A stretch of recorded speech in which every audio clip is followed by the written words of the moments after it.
So many people are quitting the job and the company, but really they want to quit the manager. The manager is the only reason that they're leaving that company, because either that manager's trash, they don't know what they're doing, they're micromanaging, or they're making your job harder because they don't know what they're doing.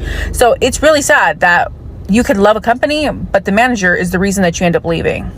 Hello everyone, this is Emmanuel Cook. We will be reacting to a new video today, so make sure you guys like, comment, and subscribe down below, and let's get into the video. If I say I hate my manager, my friends always, without a doubt, ask, well, is she? And I go, yeah, she is a middle-aged white woman. Why are the most diabolical, evil, sinister managers middle-aged white women? I have to know. I really do. I want to know what happens. What training do they go to become this insufferable? And I'll piggyback on top of that. Why is it always the ones who hate interacting with people? Like, they don't know how to communicate. Dare I say, they have no idea how to read the room. And yet they are always the ones that are the managers. And they always have the audacity. And I want it to stop. So I would love if all of my sprightly Caucasian divas would really think to themselves, what kind of manager do I envision myself being? And another thing, if you like to talk to other people and interact with people and you're a manager, I think that you should be in finance. I think that you should just focus on the accounts, click away on your computer, and zip it. I don't think you need to be harassing people and dealing with others. Thank you so much. Scram. But why does nobody hate you more than your 40-year-old manager? I was a host at this restaurant for 3 months, and when I wanted to move up because I needed more money, I asked her if I could be a server, and she was like, I don't think you're ready for that. And I was like, not ready to be a server and take orders? She was like, I really don't think that you're ready for that. Not saying that being a server is not a difficult job. It's a difficult job, and it's very tiring. It's exhausting. Trust me, it's a hard job. But in the grand scheme of things, it's just taking an order, and I always showed initiative, and I was like great with customers. So many reasons why I was like, of course I can be a server. I applied at that job to be a server, but they made me a host. You know, just like to learn the restaurant. Anyways, when I would mess up, when I was a server and I would mess up, she would enjoy the fact that I messed up.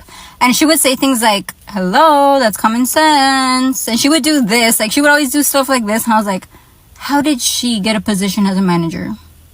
Anyways, they really do be preying on her downfall.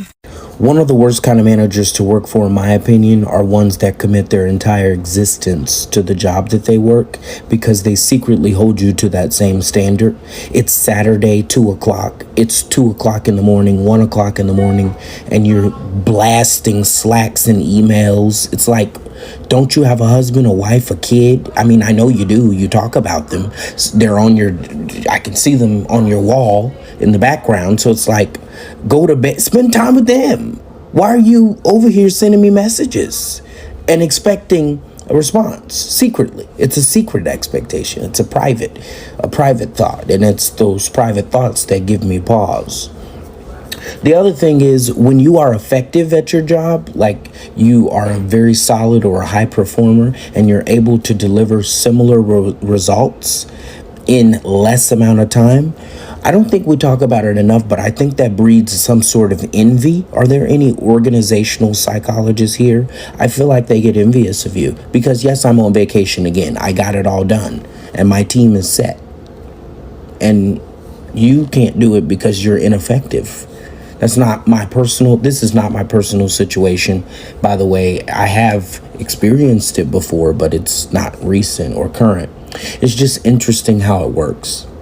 I used to have one of the most undermining managers, and I feel like more people need to know the warning signs or how to identify when this is happening to you. A huge red flag for me is intentionally spelling my name wrong. Mine has an A instead of a Y at the end, but when you're constantly misspelling it in documents where my name is listed right there or in Slack channels, that's really frustrating, and it's almost passive aggressive. Another thing is that when you bring ideas, they kind of seem interested, want to know a little bit more, but don't ever move anything forward until you're in a meeting with them and they're pitching them to upper leadership as their own ideas. is. On those same lines, taking credit for work that you have done directly and not on the like we're all a team measure, like actually taking direct credit for something. In dynamics like this, there's something going on, and you can be pretty sure that this is not going to be the person that's going to say your name when it comes time for a promotion. They're not going to advocate for you or protect you when something does go wrong. Do you ever experience this? And if so, what are some of your red flags? I hate my boss. I'll tell you guys why. So today it was a busy day at work, right? And it's 11:30. We're all ready. We all want to go home. And then my boss decides to have a staff meeting. I worked over 12 hours today. I don't want to have a staff meeting. And mind you, we don't get paid. Like, we close at 11. If we stay after 11, we don't get paid for that extra hour we stay over. We don't. That's not how. We just don't. So technically, I don't have to be there because I'm not getting paid.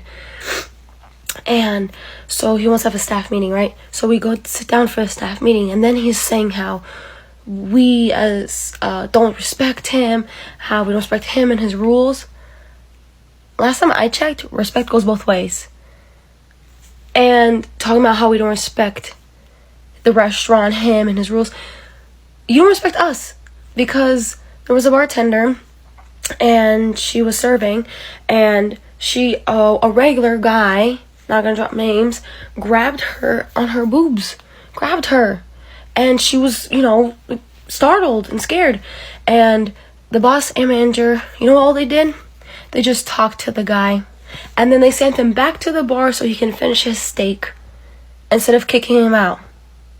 And the girl wanted to press charges on the regular customer, but the boss and manager persuaded her not to, because they didn't want anything bad blood. They didn't want the customers to hurt them. Yeah, talking about you respect us so much. Really, no, you only respect your pockets because you didn't want to lose a customer. Then he also mentioned in the staff meeting, like, oh, we're family, we're supposed to work together, teamwork. Again, 2 months ago, I was running late to work, but I was running late. I was like 5 minutes late, and I told my boss when I came in 5 minutes late, I'm like, I'm so sorry, but my dad, he just came out of the ER, and he had like the sack, my dad, and I had to pump the blood out out of his stomach, and I was new to learning how to do it, so the blood flickered on my face, and I was a little traumatized. So I'm like, oh shit, it's my dad's blood, and I don't know how to suck it out, the blood. I don't know. It was just, so I was running late to work because I was trying to figure out how to pump the blood out of my dad's stomach. So I told my boss that. You know what he said to me? He was like, don't bring your outside life problems to work. Be on time, respect the rules. Talking about, we're a family here. We're supposed to treat each other like family. Yeah, okay. Right. Not giving very family-oriented, family vibes, respect vibes from you, Mr. Boss. I don't know about anyone else, but as for me personally, if I ask for time off, I'm not asking for time off. I am letting my manager know that I will not be there. I'm not asking for permission. I'm not looking for his or her validation or anything like that. I don't care. I won't be here this and this date, and that's pretty much it, honestly. I'm not looking for permission. If I tell you, hey, I will not be here, and you won't see me. Get ready with me as I quit my fucking job, okay? I cannot do it. I hate my manager so fucking much.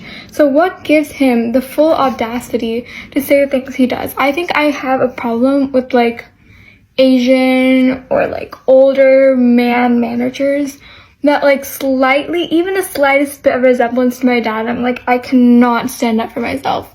And I'm done with that. I cannot do it. The things this man has said, and the worst part is I suck up to it. I don't, I just follow along, and I pretend I'm following along with whatever he says, and I'm what the fuck?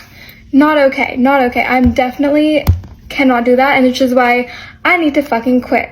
That is why I'm getting ready. Okay, so 2 weeks ago, so what really pushed me over the edge was 2 weeks ago, there was this incident, okay? So I was working with another coworker, And so there was these DoorDash people that came in, and I was like, okay, fine, just here to pick up an order. Okay, that's pretty normal.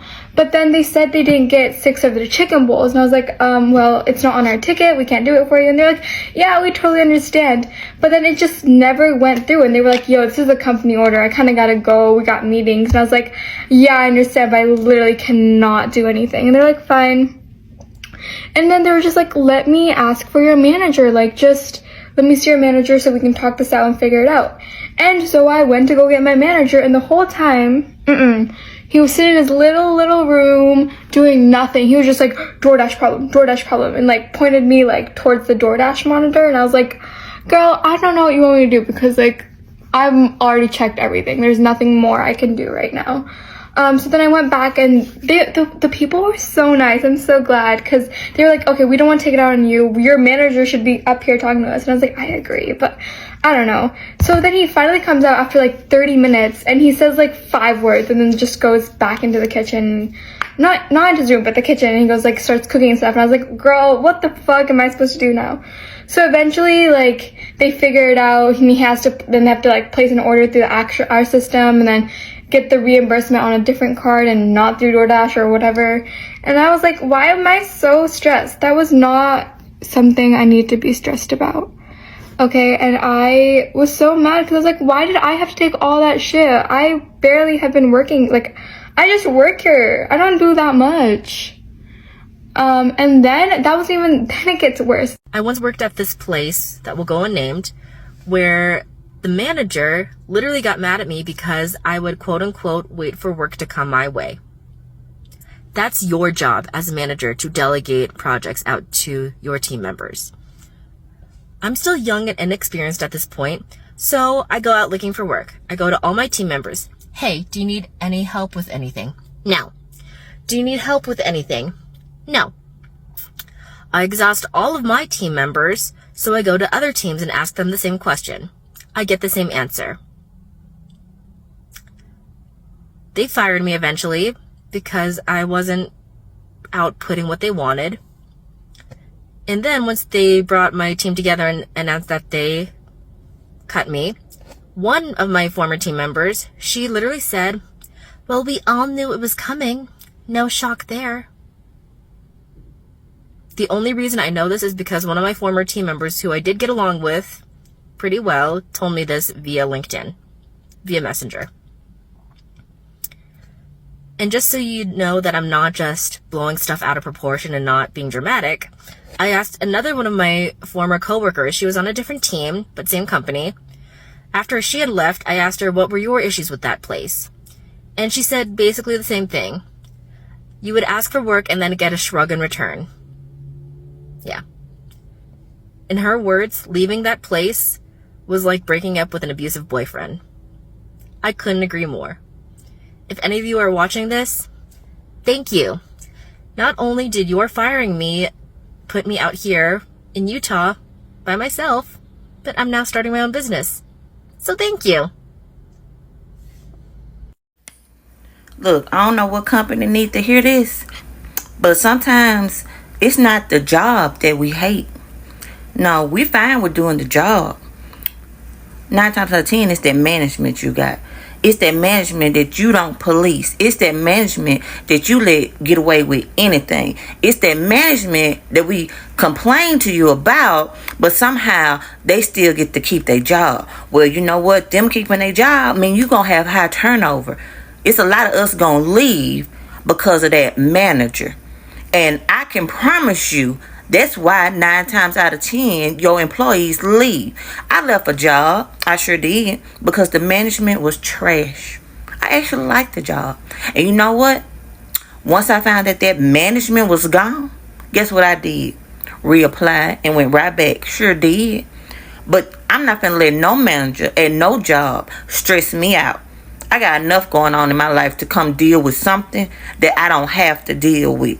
So if you're wondering why your turnover rate is super high, ask your employees about the management. It can be an anonymous survey. But yeah, ask them about their management. A quick reminder, please remember to like, comment, and subscribe down below. And let's continue the video. Yo, one thing about management is it's gonna help you grow as a person. But boy, some days is gonna be rough, boy. One thing for sure when it comes to being in management, you're gonna know everybody's business. There's no way that you're gonna be in management and not know what people got going on at their house. Oh, that person got rolled up for this. You don't think it's fair, but damn, they got rolled up. People messing with each other at work. All the crazy, anything crazy, you're gonna know all the tea, whether you ask for it or not. Somehow you're gonna know. Then you got to worry about other people in management, the people that don't do nothing. Like, they just be there. The people that, you know, they are only a manager just because they've been here the longest. But they just up there collecting a check. They don't do shit. They don't know shit. You ask them a question. I don't know. Let me go ask this person. I don't know.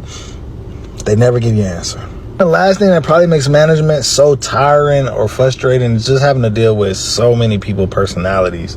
I mean, you have people that come in already ready to cry, upset. Some people always come in sick. I hate those type of people, man. The people that's always sick, like, bruh, why are you always, every couple of days you got a headache, you throwing up, you got this, like, come on, dude. Then again, you got the people that got problems. Like, they got problems at home and then they got problems up here. And you got to figure out how to manage them and, you know, toe the line and make sure that they don't crash out. Oh my gosh, those two people. Look, man, I just say to anybody that has a good manager, not just any manager, a good manager that actually, you know, really does their part, try to manage. It's not always just in the back, not doing shit, just giving instructions. It actually goes and helps, works with you. Man, just be kind to them. They trying. Some of these, like I say, some people don't give a damn, but some managers are actually trying to do their best, make sure they help people grow, and take care of people. Man, can y'all just please just give them an extra kindness? Just try to be there with them, you know, show them some love, because boy, it's not easy. Your toxic boss should not be the reason you quit your job. Bear with me here. When I was in my first job out of college and I was absolutely miserable because it was work I did not like to do and I did not have the most supportive leadership, I wanted to quit. And my dad gave me a piece of advice that I didn't really understand at the time. He said, when you're deciding to quit your job, you want to make sure that you're not running away from something, you are running towards something. And this confused me a little bit at first because I always felt like, well, you wouldn't really start looking for a job until you were dissatisfied and you wouldn't have something to run towards until you've gone through a job search and gotten a job offer. But after 7 years and 4 different jobs later, I've come to understand it a little bit differently. Running to a job really means getting clarity on what you need out of work and out of your career at different points in your life. There's this idea that to stick around in a job, you should either be earning or learning. I like to add a third layer that you should be getting fulfillment from it, however that looks for you. The idea is that if you're not getting any one of these 3, it's time to go. But what's important for you is to understand which of those 3 is most important at a given time. So deciding to quit your job shouldn't be about how depressed your manager makes you. I mean, like, it can, but we're trying to get to the heart of why.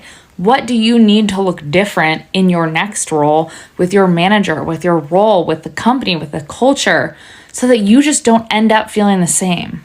Every time that I left a job, I always ran away from something and then ran towards something else.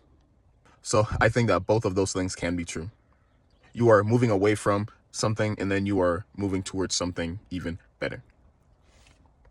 Tell me if this is true or not. You left your last job not because the company was bad or that the comp was way off, but because you had a bad manager.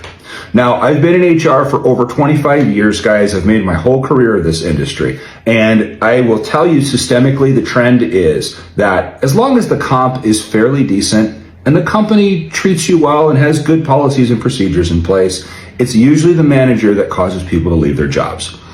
And, you know, one of the biggest problems that we have in America is that we don't train managers. We're like, Bob is the best at making this widget, so make him in charge of all the other widget makers. And then we wonder why Bob fails at management, because He doesn't know how to manage anybody. He's never been taught or trained or developed any skill. The company simply said, this guy, and then they put him there, and they didn't train him on how to motivate people, how to teach people, how to terminate or discipline people, how to coach people, how to turn people around when they were struggling. And we're falling on our face in America as to bad management being the cause of people leaving most of their jobs. Now, can the comp be off? Yes, that can happen. A company can be lagging on the comp. But if you go and talk to your manager about your comp being off to your industry standard. So let's say that you're a marketing manager and that job pays $85,000, for instance. And you go to your manager and you're like, hey, Bob, I wanted to let you know that I think that we're below market on my job. I'm seeing a lot of people that are making $95,000 to $105,000 as marketing managers in our area, and I don't want to have to go to market to start to look. So I'm wondering if the company will do a correction and consider bumping me up. Now, usually the manager will lag, they'll fluff, meaning that they'll talk about it but never do anything about it. They'll drag their feet, and then when they go to actually give you an increase, they try to give you a 3% or something, and it's not anywhere bringing you to market. So that when you do that, then you put yourself into a position where the person is completely disenchanted with the company. They're done. Like they don't want to deal with it anymore, and they start to look for another job. Or if the manager just treats them badly, then that is the impetus to be able to start to go to market and look for another job. Or if their manager makes them feel job insecure and they know that they have to leave because they're worried that their manager might fire them at some point in the future because they have a style conflict. Really, I don't see companies being that far off on comp or that far off on how they do business that people are running and turning tail. It's usually a combination of bad leadership at the top and bad managers in the middle that cause people to turn and leave.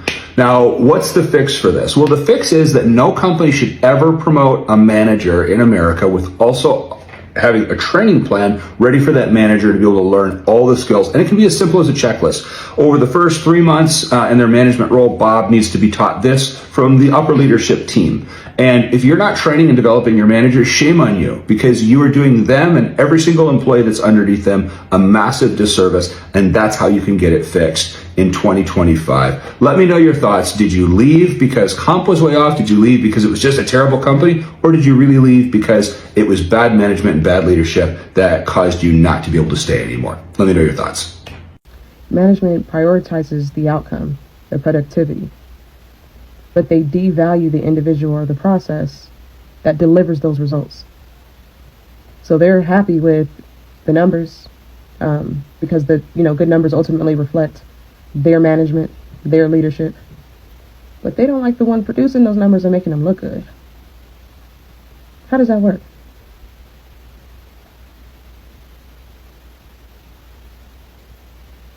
Send me some work from home, remote job opportunities. I gotta get up out of here. Happy Monday, folks. Oh my god, I literally fucking can't. Like, I hate fucking working retail. Like, everyone's such a fucking perv. Like, my manager said the grossest thing to me today, and honestly, I'm so close to calling. I think I'm gonna call HR. This motherfucker goes, like, I'm doing my work, right? He comes up right behind me, and he whispers in my ear, I ain't never see two pretty best friends. Hey, teacher friends. So I just wanted to come on here and ask y'all, do y'all feel like y'all are suffocating? And when I say suffocating, actually it's not the kids this year. And maybe I'm talking from a fourth year lens. My classroom management is a little bit locked down. But I think this year I'm really, really, really going through the effects of like the extra shit in education. And I think I would love this job so much more if they didn't micromanage me so much. Because my thing is, it comes a point where you have to ask yourself, do you really trust me to teach this subject that you paid me to do? Or do you want to come in this bitch and teach it? Because you got me doing 10, 6, 7, 8, 9, 10, 11, 12 things. Love, what you're telling me is I can't do this position. So that means you need to come in here and do it. Bro, whoever invented the job of manager, scam, straight scam. Why ain't nobody tell me management just mean you gotta solve everybody's problems? Like, it's cool, you know what I'm saying? You get a little light workload, you can chill until somebody got an issue. I just spent the last hour of my day talking to management about this, about what the higher ups are saying and what the least. All because one person don't want to do their job, wants to make it difficult for everybody else. So then I got to come back and have a meeting with my team about what the higher ups. You know what?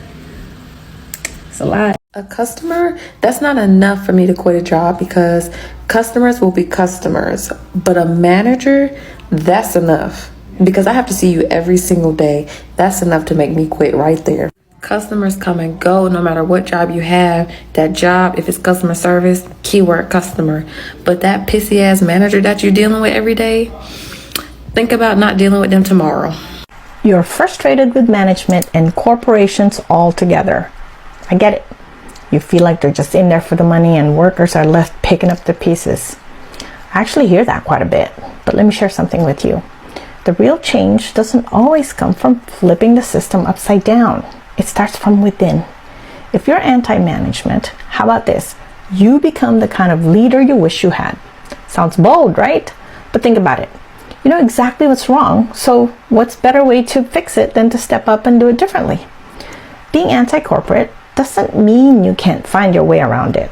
Sometimes it's about navigating the system to make it work for you. It's possible to care about people and still succeed in these environments. The key, you need to find balance and standing by your values. No matter where you are, you want change, then be the change. It's hard, but it's powerful. What do you think? Could that work for you? Because if not, you're really just another complainer who likes to complain and don't really want to find a solution. Follow me for more work tips, learn from my experience, and check out my store from the link on my profile.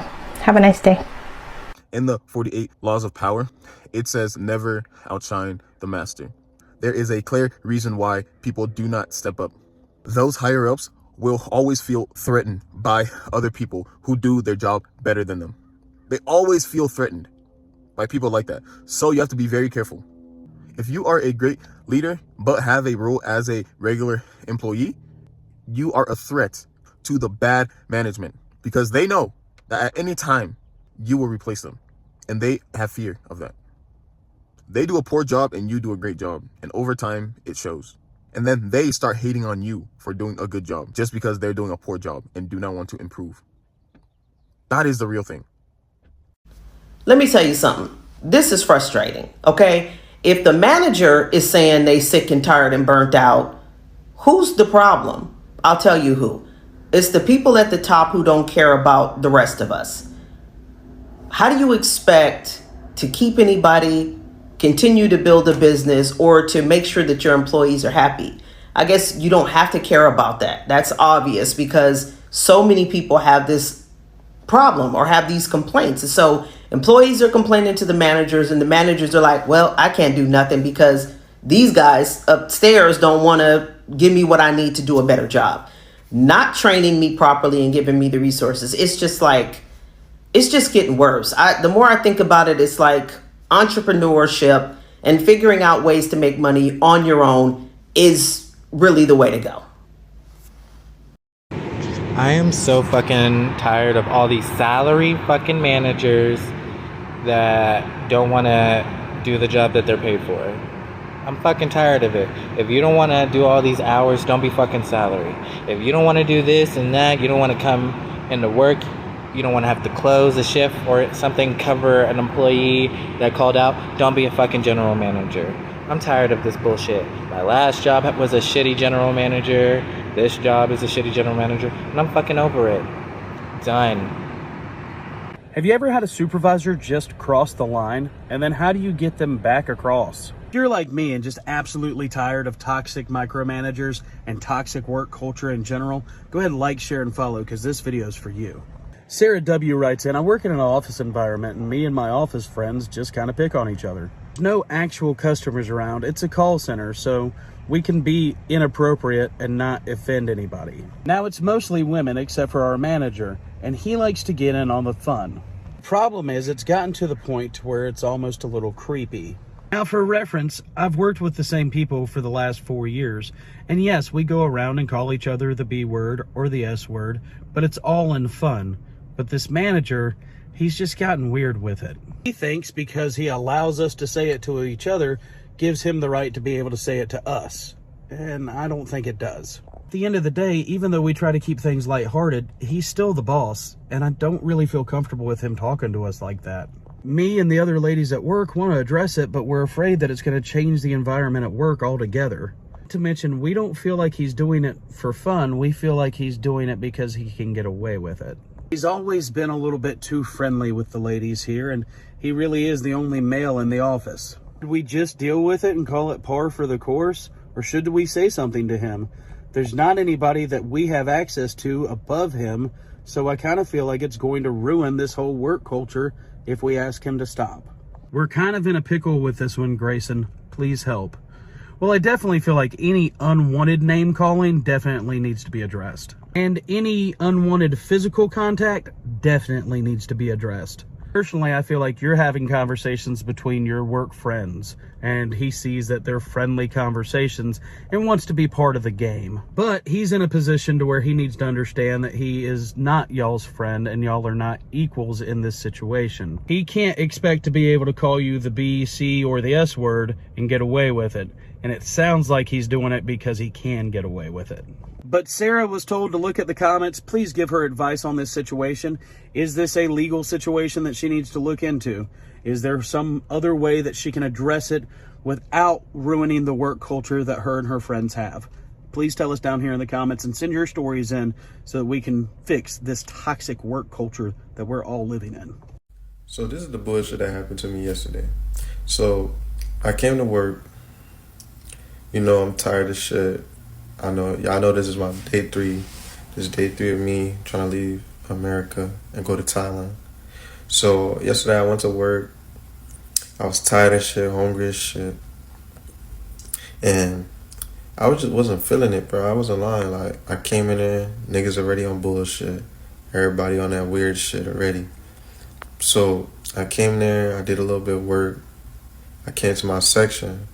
Then this bitch ass supervisor, took me and picked me in another corner. And I knew he was on some weird shit because there's a lot of females in there. So when females are around, niggas start acting up. Shit like that. So I was like, damn. Alright. So I went to my other section because he moved me. And he moved to the other section. And I was like, I'm gonna do this. I put my AirPod in. Vibing out. Then this other dumbass manager, he going, yo, bro, you're not supposed to have that in. I'm gonna need to send you home for that. So the bitch ass nigga sent me home, right? But I ain't stressing it because I have 2 jobs. But y'all managers, y'all not tough, bro. Because after that job, bro, what you gonna do? Like, after work, niggas will see you. That's the thing. Like, anything you do at work, remember, niggas have real lives. So you affect that nigga bread, he gonna affect your life, bro. And it's not a threat. This is honest opinion. Like, guys, stop doing bullshit at work. If you a supervisor, manager, make niggas' life easy. AirPod is not affecting your life, bro. Real shit. But yeah, I'm ready to get out of America, bro. One thing that I've noticed is that sometimes there's a different dynamic between managers and their employees when they're in private versus when they're in more public settings. And by public, I mean this could be like a meeting with a client, a meeting with like a more senior manager, even just like giving the weekly update to the higher ups. Like, sometimes this thing happens with managers where they feel like, oh, this is like, I have to now speak on behalf of the team and I'm like the face of the team. And so there's a little bit of a kind of greedy, like a little bit of an insecure, greedy, like spotlighty thing that sometimes happens. And this is usually when the manager came up in the world, when they have like a little bit more of a traditional stance and they really believe that like, I should be presenting, I should be speaking, not you little underlings. And sometimes it can be really confusing because maybe in a one-on-one setting, they're a little bit more chill, they're more relaxed, but then as soon as it's like there's a stage or that there's like more than one person watching, they get a little bit territorial about who's speaking, who's presenting, who's kind of getting all of the credit and fame and glory. I mean, if there is such a thing in the workplace, but you know what I mean. A theme here that I think would be relevant for you to examine is the idea of safety with your manager. So a good hallmark of having a good like manager-employee relationship is that there is a sense of safety and security. So there is a two-sided vulnerability that can happen where, of course, they're still your manager, but they're interested in what you think. They don't mind a little bit of healthy debate. You can bring up difficult topics and share your semi-honest opinion without fear of retribution, without fear of getting dinged for it. Is retribution the right word? I think so. Because the next thought that I had was, okay, if this is something where, let's just say you have a pretty good relationship one-on-one, but for whatever reason, the manager's like not letting you talk in public settings, that's actually something that could very easily be addressed, right? There is a possibility for repair there if you have a safe relationship with your manager. But if you don't, and if you feel like, no, they don't listen to me, they don't give a crap, they like literally, they are colder with me in a one-on-one than they are in a public setting, then, you know, that's a low safety rating. And I would say, yeah, it is maybe time to start looking. Work should not make you miserable. Did y'all know that? Did y'all know that? Work should not make you miserable. You have every right to go to work, enjoy what you do, or just enjoy the hustle. If you're one of those people who's recently unemployed or you just hate your job, just know that's not what it's supposed to be like. I've been in HR over 11 years, and the worst thing in the world to me is somebody who makes somebody else hate their job. And if you're one of those people that goes to work every day, makes other people miserable, just know we don't like you. We don't like you. You should not be miserable at work. Work should be where you go to be professional and make your money. You should not be miserable at work. I hope y'all hear me and hear me good. If you are that miserable at work, start looking for a new job. Start looking for a new job. Your paycheck is not worth your mental health. If you are one of those people, I want you to hear me even gooder, better, listen. If you're one of those people going to work and making people miserable, special place for you down there. Because quit ruining people's lives. Quit ruining people's lives. They're trying to go to work. They're trying to get a paycheck. Quit being miserable. Go to work, do your job, leave those people alone. The easiest way to bother me at work is to try to micromanage me. Some people require it, like, you gotta stay on top of them. You gotta make sure that they get the job done. I'm not that person. I come to work every day and give 110. Because that's the type of person I am. Like, if I do something and my name is attached to it, it's a reflection of me. So, when people unnecessarily try to come and tell me what to do or relay like unnecessary things to me, like advice or like whatever, it really bothers me. And I'm the type of person, when you teach me something, I'm not gonna make you tell me twice. Like, I'm writing things down because that's just me. Like, I'm a squared away individual. But I find like when people don't respect that, and it low-key, like, I feel like it bothers them when people are squared away and they want to feel like, oh, I need to be able to tell you what to do. It irritates my soul. Like, if you don't need to tell me nothing, don't tell me. If it's nothing to be said, don't say it. Go pick somebody else to mess with. I'm not the one. If there's no issue, don't make one. I just had my car washed. Let me go back to work. My pet peeve at work is managers who micromanage all the time. Like, bro, go do something else. Go do something. Anything else but standing here. I'm trying to work. And if you think that you can do my job better than I can, come and do my job. Other than that, back off. When they can't control you, they will try to control how others see you. This is what toxic bosses do. Real example for me, I was in a role one time and I really thought my boss liked me. Things started off great until they weren't. And they changed really quickly. And I asked her, hey, did I do something wrong? Because I just wasn't sure. Like, our entire vibe was not the same. And she said, yes. When I ask you how your weekend was, you don't elaborate. You give me very short answers. Nothing was mentioned about my performance at all, but I was a little taken back. However, I did find another role within the company that I was very interested in. I asked her because I wanted to follow the process. Hey, I'm interested in this role. Should I pursue it? She said yes. I did. I got the job. After I took the role, my new boss told me, hey, I just want to tell you this for awareness. Your old boss gave me this feedback about you. She said, you're not great with collaboration. You're not great with accepting feedback. And I should be cognizant of these things as we move forward. When they can't control you, they will try to control how others see you. Y'all ever had a manager where no matter what you do, they are unsatisfied, they are miserable, and they want you back? I'm the type of person where I love a manager that trusts me, because you hired me, first of all, that trusts me to just do my job and go home. One thing I can't stand is the manager that's committed to making your shifts miserable because they're unhappy in their own personal life. Or maybe they're not unhappy in their personal life. They're just miserable and decided, you know what?